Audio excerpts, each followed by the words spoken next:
Hi అండి. ఎలా ఉన్నారు అందరూ? బాగున్నారా?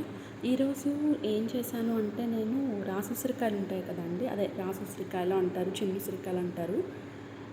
వాటిని నేను ఊరబెట్టుకున్నాననమాట. ఎలా పెట్టానో మీకు కూడా చూపిస్తాను. ఫస్ట్ ఒక బౌల్ తీసుకొని వాటర్ తీసుకోండి. ఫస్ట్ అన్నీ నీట్‌గా చక్కగా క్లీన్ చేసేయండి. దానిలో ఉంటాయి కదా కొన్ని చిన్న చిన్న పార్టికల్స్ ఏమైనా ఉంటే అవన్నీ వాటర్‌లో వేస్తే మనకి సెపరేట్ అవుతాయి.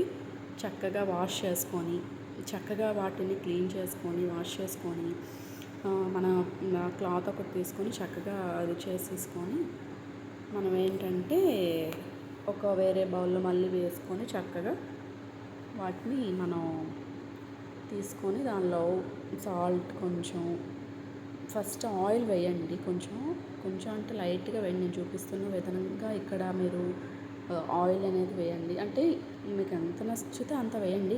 కాకుంటే ఏంటంటే 1 స్పూన్ చాలు సరిపోదు. కారం కూడా అదే మన మిర్చి పౌడర్ ఉంటుంది కదా! ఆ మిర్చి పౌడర్ 1 స్పూన్ కాదు, హాఫ్ స్పూన్ చాలు. ఎక్కువ వేయొద్దు, కారం అయిపోద్ది. టర్మరిక్ పౌడర్ కొంచెం, పసుపు వేయండి కొంచెం. సాల్ట్ మీ టేస్ట్ బట్టి సాల్ట్ వేసుకోండి. అంతేనండి. ఇది బాగా మిక్స్ చేసుకొని చక్కగా మీరు స్టోర్ చేసుకుంటే ఫ్రిడ్జ్లో అయినా బాగుంటాయి. మీరు మినిమం 15 డేస్ చక్కగా తినొచ్చు. ఇవి బాగుంటాయి, మనకి హెల్త్కి కూడా మంచిది కదా. సరే అండి, మీకు నచ్చితే లైక్ చేయండి, షేర్ చేయండి, సబ్స్క్రైబ్ చేయండి. ఏమైనా మిస్టేక్స్ ఉంటే కమెంట్ కూడా చేయండి. బాయ్ అండి.